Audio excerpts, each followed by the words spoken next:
السلام عليكم ورحمة الله وبركاته.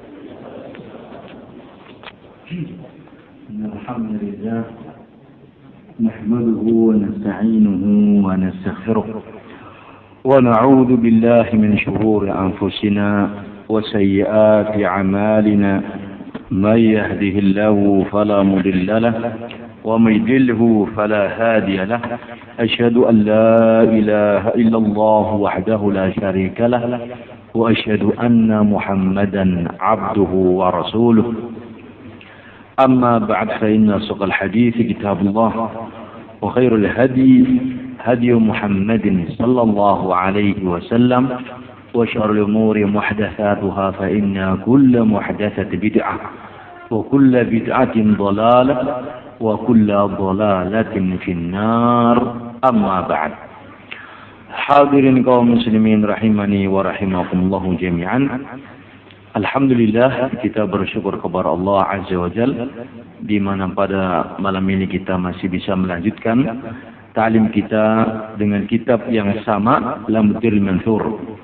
Sampai pada pembahasan tentang peringatan dari para salaf agar kita jangan bermajlis atau berduduk-duduk bergaul dengan ahlul bid'ah, dan juga pembahasan tentang penyebutan ahlul bid'ah atau orang-orang yang melakukan keburukan ketika mereka terang-terangan itu adalah bagian dari hal yang diperbolehkan bahkan disyariatkan dalam rangka untuk melindungi kaum muslimin dari keburukannya mereka. Bahkan sampai bidzikri asmaihim, menyebut nama-nama mereka itu bukan termasuk dari bagian apa? Ghibah. Bab ini sudah panjang yang disampaikan mukaddimahnya, berulang kali ulang. Mudah-mudahan bisa difahami oleh kita semuanya. Cuman kadang-kala ada yang baru mendengar, ada yang baru datang, sehingga sangat-sangat membutuhkan diberikan mukaddimah agar supaya jangan salah faham, agar jangan ada tuduhan oh majelis kita ini adalah majelis ghibah, karena akan menyebut contoh-contoh nama-nama orang-orang tertentu zaman dulu yang mereka telah sesat dan diperingatkan oleh para ulama dari kesesatannya. Bahwa itu bukan ghibah yang diharamkan, walaupun bentuknya menyebut kejelekan orang. Tapi ketika pelaku dosa yang terang-terangan, maka hal itu termasuk yang dikecualikan dari ghibah yang diharamkan. Masih ingat pembahasannya kaum muslimin? Ya. Kita masuk sekarang kepada yang berikutnya. Nomor ke-380. Ala Rasulullah alaihi salatu wasalam dalam hadis Al-Bukhari nomor ke-5685 dan nomor-nomor yang lainnya, Rasul mengatakan bi'sa akhul ashirah. Bi'sa akhul ashirah. Artinya orang ini adalah sejelek-jelek orang. Ahu adalah saudara, al-ashirah keluarga. Orang ini adalah sejelek-jelek orang. Saudara yang dia adalah bi'sa, sejelek-jelek orang. Kalimat ini dari kaum muslimin disebut oleh Rasul alaihi salatu wassalam, terdengar oleh Aisyah dan disebutkan oleh Aisyah kepada yang lainnya. Sampai hari ini kita bisa membacanya. Nabi alaihi salatu wassalam menyebut orang ini sebagai orang yang jelek karena orang ini adalah orang yang memang diketahui kejelekannya dan berbahaya. Syarah hadis ini menyebutkan orang ini adalah munafik. Yang Nabi hendak memberitahukan kepada para sahabat, hati-hati dari orang ini. Orang ini adalah munafik. Ini menunjukkan bahwasanya memperingatkan kaum muslimin dari bahaya kesyirikan, dari bahaya kekafiran, juga dari pelaku. Kaum muslimin diperingatkan dari para musyrikin. Musyrikin orang-orang yang syirik. Kaum muslimin diperingatkan awas Bahaya bergaul dengan kafirin, orang-orang yang kafir. Anda bisa merubah akidah dengan bergaul dengan mereka. Demikian pula kaum muslim diperingatkan, hati-hati kalian dari munafikin. Munafik itu bahaya orangnya. Dia menampakkan Islam di depanmu, padahal dia benci kepada Islam. Demikian pula dengan pelaku kebid'ahan. Hati-hati kalian wahai kaum muslimin. Jangan sampai kalian terseret pada bid'ah gara-gara bergaul dengan ahlul bid'ah. Begitulah yang namanya dinul Islam. Memberikan peringatan-peringatan dari keburukan-keburukan. Ini berkaitan dengan urusan diniyah yang akibatnya adalah berkaitan dengan ukhrawiyah. Diniyah itu berkaitan dengan urusan agama yang berakibat kalau kita tidak waspada akan rusak urusan akhirat kita.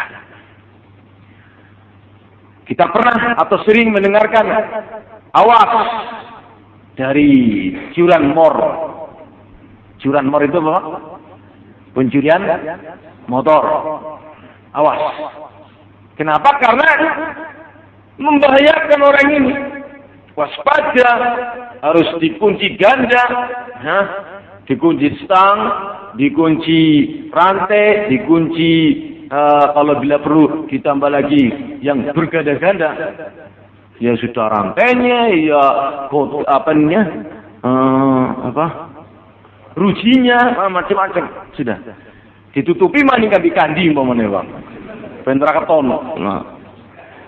Artinya bahwa kaum muslimin banyak peringatan-peringatan, awas hati-hati narkoba, awas hati-hati curanmor, awas. Ini dibutuhkan oleh umat yang seperti itu. Hati-hati, ini penyalahgunaan ini. Hati-hati ini, sering kita dapati. Waspada. Itu dibutuhkan oleh umat. Itu dalam urusan duniawiyah yang biasanya membuat seperti itu ya dari kalangan yang berwenang seperti kepolisian. Himbauan-himbauan untuk kita berhati-hati dari jambret, dari berbagai macam. Ya, awas jangan tinggalkan barang yang berharga di mobil. Awas seperti ini bermanfaat tidak Pak? Bermanfaat peringatan. Awas ini, awas itu urusan duniawi sudah diperingatkan jauh-jauh hari. Sebelum terjadinya musibah menimpamu, diperingatkan. Apalagi dari bahaya-bahaya yang mengancam agama. Seperti kaum munafik. Seorang di antara kita seandainya punya teman munafik, bahaya luar biasa. Bisa memasukkan pemikiran-pemikiran yang mengakibatkanmu untuk memusuhi Islam. Lambat laun tanpa terasa. Awalnya teman ini menunjukkan keislamannya. Kita bergaul, kita berkumpul, kita bercengkrama, berbicara. Suatu saat dia memasukkan virusnya. Di antara virusnya yang sering disebutkan adalah Islam ini agama Allah Subhanahu wa taala. Rasulnya Muhammad sallallahu alaihi wasallam. Rasulullah itu sudah dijamin masuk surga atau tidak? Nah, pembahasan. Awalnya menampakkan itu. Antum mengatakan, dijamin surga. Tapi kenapa kita diperintahkan untuk bersalawat kepada beliau? Memintakan doa selamat kepada beliau. Salawat itu kan memintakan Allahumma sallim ala Muhammad wa alaihi wasallam dan sebagainya. Salawat-salawat yang ada. Selamatkan beliau, berikanlah selamat yang sempurna. Kenapa Anda berdoa seperti itu kalau memang nabimu wajib masuk pas masuk surga? Oh iya juga ya. Kenapa kita diperintahkan memperbanyak salawat kepada nabi kita, mengucapkan salam keselamatan bagi nabi kita kalau memang nabi itu masuk dijamin masuk surga? Muhammad jenengan Pak dapat syubhat kayak gini bingung. Ya juga ya. Ngapain kita bersalawat kalau memang sudah dijamin masuk surga? Berarti ini ada yang error nih. Mulai dimasukkan virusnya. Satu demi satu. Akhirnya kamu, wah agama ini nggak beres ini. Wah langsung. Na'udzubillahi min dzalik. Bahaya tidak, Pak? Bahaya. Bagaimana syubhatnya bisa membantah jenengan? Jenengan kalau mengucapkan sallallahu alaihi wasallam artinya apa? Semoga Allah melimpahkan salawat kepada beliau dan memberikan keselamatan kepada beliau. Ini doa atau bukan? Doa. Mendoakan siapa? Rasul alaihi wasallam. Kalau sudah dijamin masuk surga, ngapain didoakan oleh umatnya? Kenapa kita diperintahkan untuk mendoakannya? Nyebutan? Gila, terus bagaimana, Pak? Bisa jawab? Ini syubhat ecek-ecek, Pak. Ismumet kita. Urusan Allah pasti surga, sesuatu yang pasti hak adanya. Sudah ada nasnya tentang beliau. Sebutkan Nabi sallallahu alaihi wasallam, awwalu man yadkhulul jannah, orang yang pertama kali masuk surga adalah beliau. Qumtu indal babil jannah, aku berdiri di pintu surga. Fastafihu, aku meminta untuk dibukakan pintu surga itu. Malaikat penunggu pintu surga tersebut bertanya, "Mana anta?" "Siapa engkau?" "Ana Muhammad sallallahu alaihi wasallam." Maka malaikat tersebut mengatakan, "Bika umirtu wa lan aftahu qablaka li ahadin." Aku diperintahkan Allah membuka pintu surga ini pertama kali untukmu dan belum pernah aku buka untuk orang lain sebelummu. Masih yang jelas kepastian belum masuk surga. Pembahasan kita diperintahkan berselawat, mengucapkan salam kepada Nabi, karena itu bermanfaat bagi kita. Ini dia. Man shalla alayya halatu syafaat yaumil qiyamah. Siapa yang berselawat kepadaku, kata Nabi, maka akan dia mendapatkan izin dari Allah guna mendapatkan syafaatku. Urusan kita berselawat adalah urusan kita, kaum muslimin, untuk mendapatkan izin dari Allah guna mendapatkan syafaatnya siapa? Muhammad Rasulullah sallallahu alaihi wasallam. Sehingga ini urusan yang pasti, ini urusan yang pasti juga. Ini syariat mengucapkan selawat, bukan perkara yang tidak diperintahkan.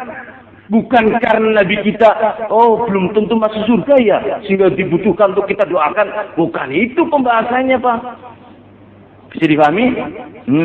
Gitu. Semuanya harus didudukan pada tempatnya masing-masing. Kasar kamu munafik memang, konangan. Ya kalau jenengan sadar ini orang munafik. Kalau tidak, besok kena virus lagi. Wah, akhirnya kamu jadi munafik. Na'udzubillahi min dzalik. Rasulullah memperingatkan kita dari munafik. Dibenarkan atau tidak? Dibenarkan. Bisa. Akhul asyirah. Orang ini sejelek-jelek orang ini. Di kalangan saudaranya paling jelek. Kaum muslimin paling jelek orang ini. Kenapa ya Rasulullah munafik orang ini? Ada ikhwan. Ini contoh. Nabi kita memperingatkan para sahabatnya dari individu orang langsung. Kalau yang kemarin dari sosok yang bernama Dzul Khuwaisirah. Cikal bakalnya kaum Khawarij. Qala Abdullah bin Mas'ud radhiyallahu anhu. Poin yang ke-381.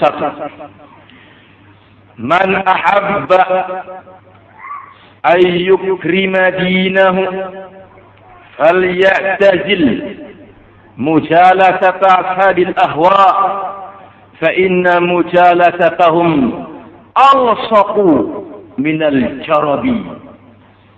Berkata Abdullah bin Mas'ud radhiyallahu anhu, man ahabba, barang siapa yang mencintai atau menyukai atau menginginkan ayukrima dinahu, untuk memuliakan agamanya. Barang siapa yang ingin memuliakan agamanya, maka hendaknya dia ya'tazil, menjauhi mujalasatu ashabil ahwa, untuk duduk dengan para pengikut hawa nafsu. Kenapa? Baina mujalasatahum, karena duduk dengan pengikut hawa nafsu Sungguh itu lebih alsaf, lebih lengket daripada al-jarab, daripada kudis yang mengeluarkan nanah dan air yang lengket. Kaum muslimin jami'an, kalau kita duduk bersama orang yang penyakitan seperti itu, kita nempel-nempel atau menjauh-jauh, Pak? Kalau nempel akan terasa mandan sedikit lengket, betul, Pak? Lengket. Nah, dalam urusan kesehatan kita diperintahkan untuk apa? Menjauhi orang-orang yang memiliki penyakit-penyakit yang penyakit tersebut bisa menular. Tentunya menularnya penyakit dengan izin siapa? Allah Subhanahu wa taala. Ini dalam urusan apa? Kesehatan. Nabi kita mengatakan, "Fir minal majdumi firarika minal asad." Larilah engkau dari orang-orang yang terkena lepra sebagaimana engkau lari menghindar menjauh dari harimau. Jenengan punate kecokot macan, Pak. Jangan pernah. Bagaimana caranya? Menjauh, kata Nabi. Jangan menjauhi. Ada macan, jauhi. Jangan sampai digigit macan. Jangan kamu mengatakan, loh nggak apa-apa, macan ini kan teman saya. Ngecek pasti cakot, jerit, lara, ya kaus. Ya, diperingatkan. Ini dalam kesehatan Nabi kita memerintahkan kita menghindar menjauh dari orang yang terkena penyakit lepra yang seperti itu. Bahasa gitunya apa? Kusta atau yang semisalnya, agar engkau tidak terkena penyakit tersebut. Kenapa? Kalau engkau bergaul sama orang yang seperti itu, dengan izin Allah dan atas kehendaknya, bisa terjadi penyakit pada pihak orang itu masuk ke tubuhmu. Bukan masuk dengan sendirinya. Karena yang menciptakan alam semesta dan yang mengaturnya adalah siapa? Allah Azza wa Jalla. Nah, supaya kamu tidak terkena penyakit itu, kamu lari darinya.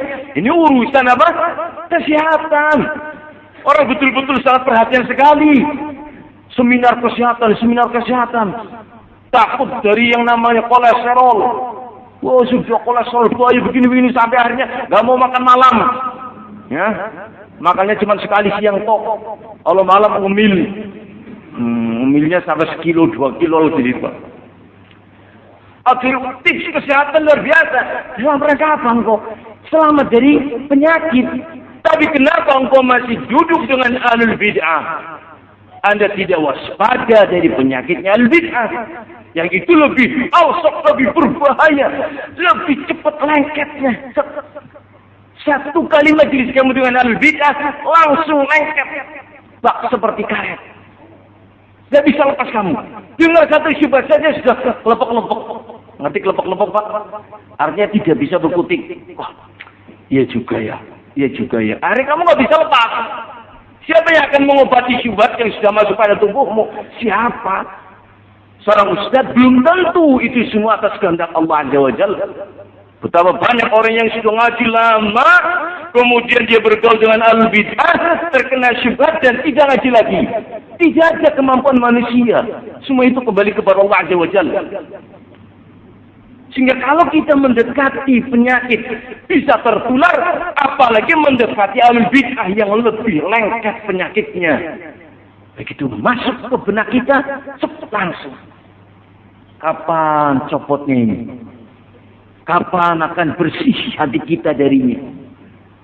Lebih berbahaya dari hanya sekedar kusta, lepra, kudik, nanah, dan sebagainya. Kalau kena penyakit kusta, lepra, atau yang jenisnya gara-gara kita mendekati orang yang berpenyakit, itu musibah badan. Itu lebih ringan daripada Anda bergaul dengan ahlul bid'ah, kena musibah bagian apa? Agamamu. Sehingga kamu terkena syubhat dan kamu tidak bisa lepas darinya. Di antara syubhatnya. Yang sering disebarkan dan susah untuk dibantah adalah kabeh wong Islam ya ana bener rela. Orang mesti salah kabeh. Nggih mboten, Pak? Nggih mboten? Nggih. Sing dimaksudkan apa, Pak? Sing dimaksudnya ya ngaji ku aja guru ngomong siji tok. Bisa jadi kayak anak bener, kayak anak salah. Ngaji mana mengiane, ben go perbandingan. Di sini ada baiknya juga ada jeleknya. Jadi kabeh-kabeh ya anak mainan anak elek lah. Aja sok komentar jangan. Karena syubhat seperti ini gitu dengan Pak. Iya juga tapi bingung ora sing kepriwe. Hanya satu syubhat. Anda langsung akhirnya terbuka. Oh iya ngaji ke mendindi bae lah. Aja dulu siji tok. Ngomong kalingane salah luput malah. Langsung antum menjadi ikhwan muslimin tulen. Tidak ada kehati-hatian dalam rangka thalabul ilmi.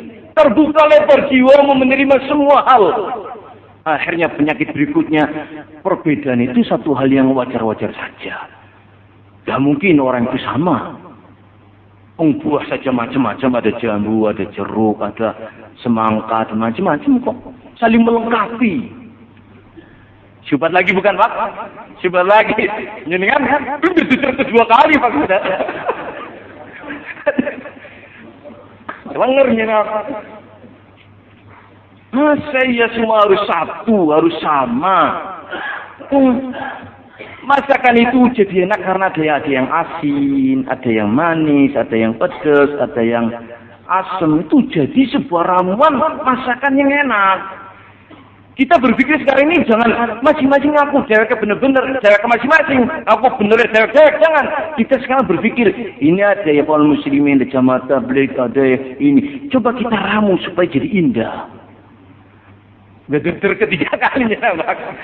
Aduh, mumet bubaran riak. Ada gua. Syubhat 3 tadi bisa menjawab apa tidak?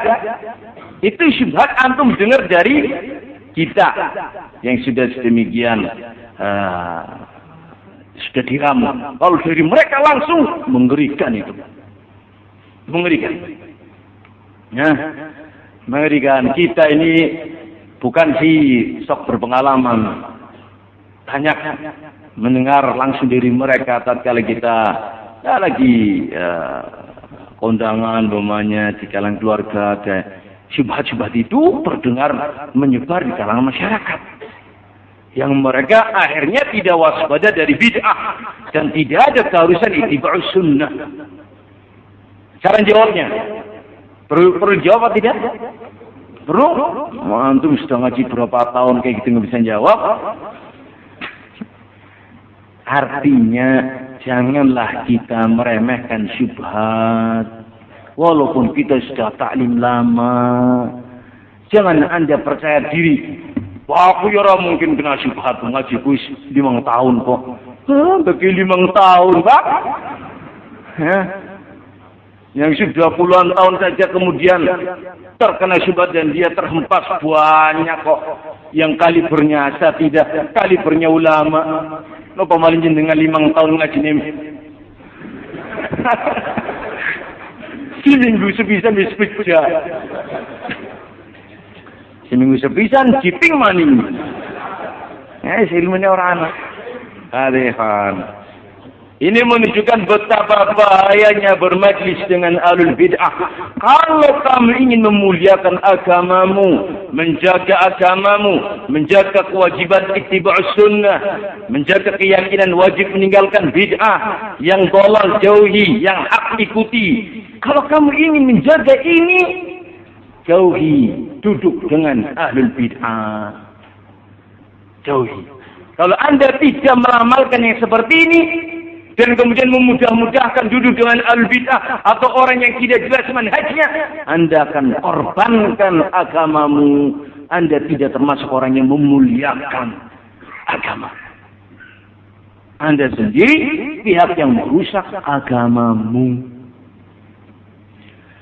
Perihal syubhat yang tadi saya sebutkan, bertanggung jawab untuk membersihkannya ya kaum muslimin. Yang pertama ucapan apa tadi? Saya lupa syubhatnya, Pak. Syubhat itu banyak sih. Di antaranya tadi saya sampaikan adalah perbedaan itu adalah satu hal yang lumrah, hal yang biasa. Jangan diperdebatkan. Jawabannya sangat gampang ya kaum muslimin. Nabi SAW memberitahukan umat ini menjadi 73 golongan, artinya berpecah belah sebanyak 73 golongan. Kalau Nabi punya pola pikir sepertimu, perpecahan itu nggak apa-apa, wajar-wajar saja, dia akan mengatakan semua masuk surga, nggak apa-apa, 73 golongan. Yang penting kan semuanya masuk surga. Ternyata Nabi mengatakan kulluha finnar. Semua itu di neraka. Menunjukkan perbedaan dan perpecahan itu tercela, menyebabkan masuk neraka. Karena perbedaan yang menimpa 73 tersebut adalah dalam perihal tata cara beragamanya. Nabi mengatakan kulluha binar kecuali satu, kulluha semuanya binar illa wahidah kecuali satu, yaitu sebuah ajaran yang aku dan para sahabatku hari ini lakukan. Yang 72 berbeda dengan Nabi dan para sahabat, mereka binar. Jangan kamu katakan tidak mengapa perpecahan itu. Bisa dipahami hadirin? Ya, perpecahan kok tidak mengapa. Beda dengan Nabi dan para sahabat menyebabkan binar. Oh, tapi kan mengatasi sholat. Iya, betul memang. Ada beberapa orang bela diri. Oh, orangnya masih sholat kok, masih zakat, puasa, haji. Bahkan haji ini pirang-pirang daripada kuat. Kok suruh haji? Ngebelat lagi bang apa kata? Nabi mengatakan 72 finar itu min ummati, dari umatku, umat Islam. 72 umat Islam finar. Dikarenakan 72 itu cara beragamanya berbeda dengan Nabi dan para sahabat. Ya, mereka masih sholat, masih zakat, rukun Islam, rukun iman. Tetapi dalam menerapkannya berbeda dengan Nabi dan para sahabat. 72 itu masuk neraka gara-gara itu. Bukan karena kesyirikannya, bukan karena kekafirannya. Sehingga salah kalau Anda mengatakan perpecahan itu tidak mengapa. Bisa dipahami hadirin? Sudah kebalik lagi atau belum? Kemudian menimba ilmu. Ambil ilmu itu dari semua pihak. Kan namanya orang enggak semua benar. Ada benarnya, ada salahnya. Jawabannya kaum muslimin, kalau kita mengambil ilmu dari semua pihak, pihak-pihak tersebut adalah orang-orang yang tidak jelas umpamanya. Apakah engkau akan memilih barang dari tempat yang tidak jelas, yang tidak terpercaya? Milih barang urusan duniawi, Pak. Arab tuku barang. Milih toko tidak, Pak? Milih toko. Milih penjual yang terpercaya tidak? Memilih, Pak.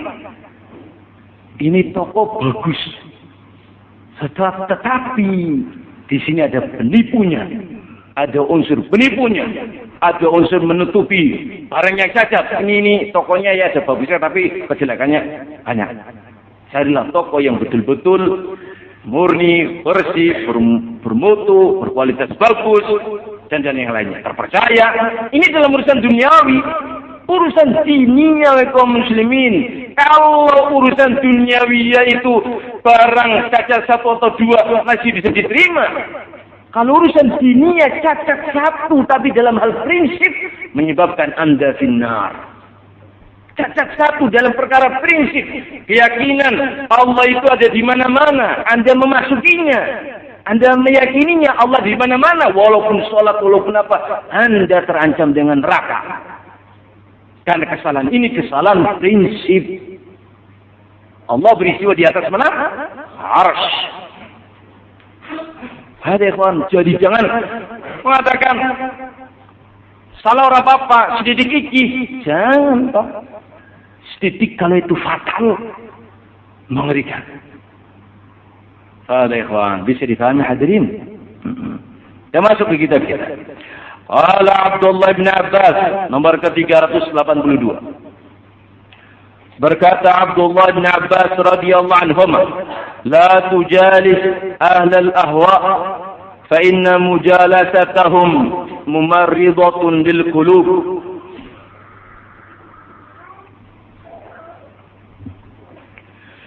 Berkata Abdullah bin Abbas radhiyallahu anhuma, "La tujalis ahlul ahwa." Jangan engkau duduk bersama ahlul ahwa. Ahlul ahwa, pengikut hawa nafsu. Kalau disebut ahlul ahwa berdiri sendirian, seperti dalam hadis ucapan Ibn Mas'ud tadi dan ucapannya Ibn Abbas ini, yang dibawakan dengannya dua golongan. Ahlul ahwa, ketika dia berdiri sendiri, hati-hati kalian dari ahlul ahwa, pengikut hawa nafsu. Yang dimaukan dengannya dua hal. Yang pertama, pengikut syahwat. Syahwat itu zina, khamar, narkoba, pencurian, dan yang lain. Mafia, syahwat. Dan yang dimaukan yang kedua adalah syubuhat. Orang yang rancu agamanya, rusak akidahnya, rusak ibadahnya, dari kalangan ahlul bid'ah. Masuk juga dalam kalimat ahlul ahwa. Karena hawa nafsu terbagi menjadi dua, syahwat dan syubuhat. Kalau syahwat berkaitan dengan dosa-dosa besar, kalau syubuhat berkaitan dengan kesalahan dalam perihal keagamaan, dalam hal ini adalah kebid'ahan, masuk padanya kekufuran, masuk padanya kesyirikan dan kemunafikan. Ya. Janganlah engkau bermajlis dengan ahlul ahwa, fa inna mujalasatahum, karena sesungguhnya bermajlis dengan ahlul ahwa itu adalah mumarridatun, hal yang akan membuat sakit fil qulub, bagi hati, akan membuat penyakit dalam hati. Penyakit hati itu apa, Pak? Penyakit hati, hati bengkak, hati kanker hati, hati bocor. Itu hati ini, Pak. Ya. Ada peringatan jangan merokok, nanti kena kanker apa? Paru-paru dan hati dan jantung dan yang lainnya. Hindari merokok, hati-hati. Ya, ben kapok aja ngerokok maning, sedot knalpot, Pak. Digas, wah, kan wis kapok. Nah. Kau mesti menjemian. Perhatikan ke sini. Amradul qulub, penyakit hati itu yang paling tinggi dosa yang mengengkalkan. Penyakit hati kesyirikan. Penyakit hati kekufuran. Penyakit hati kemunafikan. Kita diwajibkan membersihkan jiwa dari penyakit-penyakit tersebut. Itu yang pokok. Ya. Ada beberapa orang yang mendendangkan sebuah nyanyian, jagalah hati, jangan kau kotori, begitu Pak kan? Ya. Tetapi dia mengotori jiwa. Yang menyebutkan baik syari itu mengotori jiwa. Dia menjaga hati dengan zikir-zikir tanpa membekali hati dengan tauhid. Dia memaknakan mensucikan jiwa, dia memperbanyak zikir. Betul itu zikir, tetapi dia mengotori dengan apa? Kebid'ahan. Ya dia tidak menjaga kesucian apa? Hati namanya. Kotori jiwa dengan kebid'ahan. Itu yang dia lakukan, yang dia dendangkan karena dia memang melakukan kebid'ahan itu muslim. Barakallahu bermajlis dengan orang yang suka zina akan menimbulkan dalam hati suka zina. Bermajlis dengan orang yang suka judi akan membuat penyakit suka apa? Judi. Kepelu-pelu, terbawa. Bermajlis dengan orang yang narkoba, tertular menjadi narkoba pula. Demikian pula bermajelis dengan al-bid'ah, Anda akan tertular menjadi al-bid'ah, dan itu adalah penyakit hati. Orang bermajelis dengan al-bid'ah, bergaul dengan al-bid'ah, belajar dengan al-bid'ah, kok jadi ahli sunnah? Ya nggak mungkin, Pak. Orang itu sesuai dengan cetakannya. Cetakan ngerti, Pak? Cetakannya seperti itu, ya akan menjadi seperti itu. Rasul mengatakan dalam hadis akhir kita baca, yang namanya al-qulub junudun mujannadah. Hati ini, kaum muslimin, hati disebutkan al-arwah, kata Nabi. Jiwa-jiwa manusia itu bagaikan pasukan perang. Artinya bagaimana? Fama i'talafa, ya, selama mereka bersama, selama mereka sama, selama mereka memandang sesuatu itu sama pandangnya, mereka akan bersama-sama. Tetapi selama mereka berbeda akan berpisah. Itulah pasukan. Fama ta'araf minha i'talafa wa ma tanaqara minha ikhtalafa. Itu jiwa. Kalau jiwa kita isinya sama, akan bersatu. Kalau jiwa itu isinya beda, akan berpisah.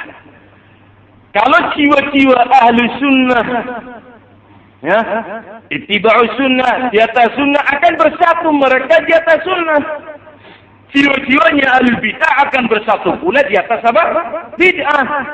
Berarti kalau berbeda, ada orang hatinya ahlu sunnah, duduk di kalangan orang-orang yang hatinya ahlul bid'ah dan bersatu. Tidak mungkin. Bisa dipahami hadirin? Karena apa? Ahlus sunnah tidak akan ridho dengan bid'ah. Ahlul bid'ah pun tidak suka dengan ahlus sunnah. Penggambarannya kata orang, bagikan minyak dengan apa? Air. Kalau saya kurang setuju, Pak. Nanti suatu saat ada teknologi canggih bisa menyatukan minyak dengan air, salah luput kita, Pak. Ya, peribahasanya. Peribahasanya adalah tidak mungkin ila yaumil qiyamah.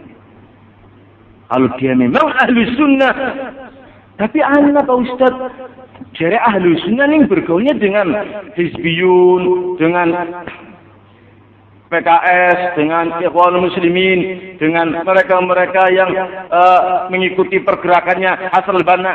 Dia ngaku ahlussunnah, berarti ahlussunnah error.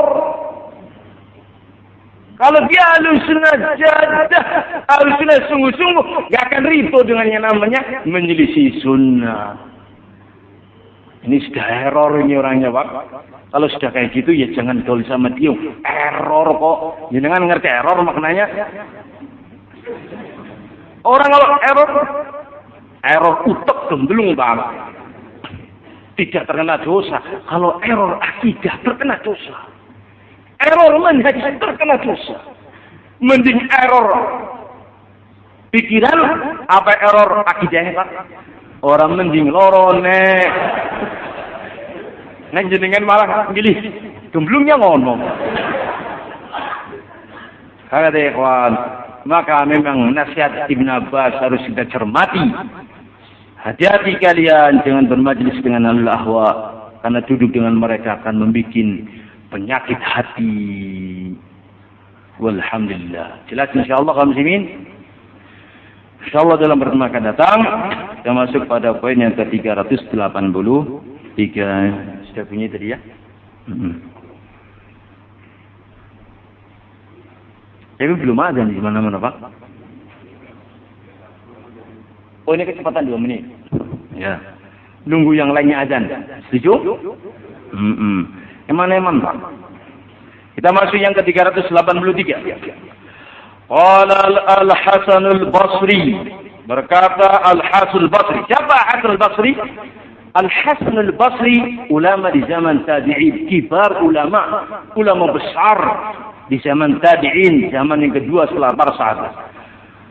La tujalis sahibu hawa, la tujalis sahiba hawa, fayakdhiku fi qalbika ma tatabba'uhu alayhi fatahlik, atau tukhalifuhu fayamridu qalbak, fayamridu qalbuk. Berkata Hasan Basri, jangan engkau bergaul, bermajlis dengan pengikut hawa nafsu. Kenapa?